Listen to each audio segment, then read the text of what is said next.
Flops లేని directors లిస్ట్లో లోకేష్ కనకరాజన్ ఉండేవారు. నాకు మీ క్వశ్చన్ అర్థమైంది. ఉండేవారేంటి అనుకుంటున్నారా? ఇటీవలే వచ్చిన కూలీ ఆయన్ని ఆ లిస్టులోంచి కూల్చేసింది. ఈ సినిమా ఫ్లాప్ అవడానికి కారణం ఎవరు అని ఆరా తీస్తే ఒక ఇంటర్వ్యూలో లోకేష్ కనకరాజన్ గారు ఈ సినిమా ఫ్లాప్ అవడానికి కారణం రజనీకాంత్ గారే అన్నట్టు మాట్లాడారంట. సహజంగా ఏం జరుగుతుందంటే, ఒక హీరో అండ్ డైరెక్షన్ కాంబినేషన్లో సినిమా చేసినప్పుడు హిట్ వస్తే హీరో ఖాతాలో వేసుకుంటారు, ఫ్లాప్ వస్తే డైరెక్టర్ ఖాతాలో వేసేస్తారు. అయితే దీనికి భిన్నంగా లోకేష్ కనకరాజన్ గారు మాత్రం ఆ ఇంటర్వ్యూలో ఏమని వాపోయారంటే, ఆయన ఒక సబ్జెక్ట్ తీసుకొని రజనీకాంత్ గారి దగ్గరికి వెళ్ళినప్పుడు రజనీకాంత్ గారు చాలా చేంజెస్ చెప్పారంట. ఆయన మాటని కాదనలేక ఆ చేంజెస్ అన్నీ చేసి దాన్నే కూలీగా బయటికి తీసుకొచ్చారంట.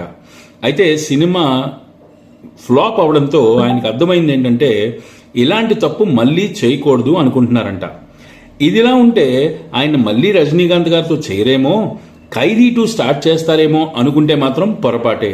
ఎందుకంటే ఆయన నెక్స్ట్ మూవీ రజనీకాంత్ గారు అండ్ కమల్ హాసన్ గారితో కలిపి సినిమా చేస్తున్నారంట. ఎప్పుడో చాలా ఏళ్ల క్రితం రజనీకాంత్ గారు కమల్ హాసన్ గారు కలిసి ఒక సినిమాలో నటించారు.